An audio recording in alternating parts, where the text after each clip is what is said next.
Hindi ho kaya, Professor, na mas magandang bantay impeachment ang maging tawag natin. Total, impeachment yung trial yung tututukan ninyo.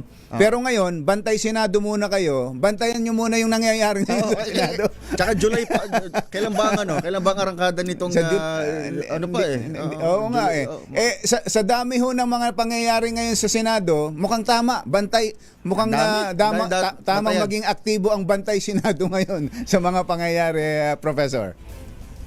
Tama po kayo na dapat talaga ang originally ang naisip po noong ating mga yung volunteers network ay baka dapat impeachment watch, pero dahil din dun sa tinatakbo po ng Senado, may layunin na din na baka pagkatapos po nung trial ay kung gusto pa po nung ating mga volunteer citizen observers ay maaari po talagang mag-focus na din sa pagbabantay dun sa Senado. Mukha po kasing sa ating pong mga kakulitan ng ating mga senador ay kailangan po ata na lang bantayan para gampanan po yung kanilang trabaho, no?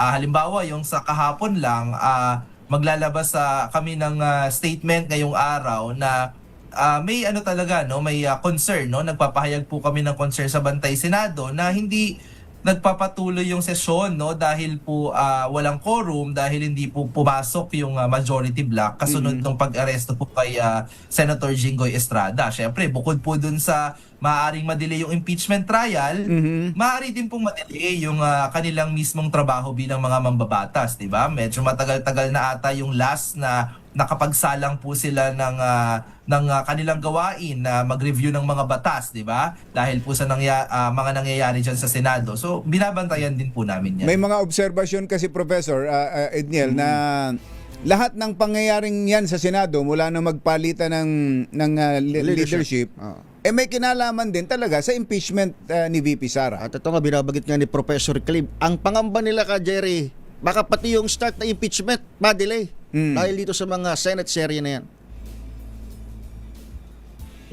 Yes, parang I think wala naman pong kumbinsido sa ating mga kababayan na wala pong kinalaman yung impeachment trial doon sa mga nagdaang linggo sa Senado, doon sa mga pagbabago po ng liderato, yung nangyaring barilan at iba pa pong drama doon sa Senate, no? Kaya nga tingin namin mabuti talaga na may Bantay Senado para alam po ng ating mga senador na hindi lang naman nanonood yung ating mga mamamayan, no? Ay sila, binabantayan po sila na hindi pwedeng yung pangamba natin na baka mamaya meron pong delays, baka may sabotage or obstruction doon sa mismong impeachment trial.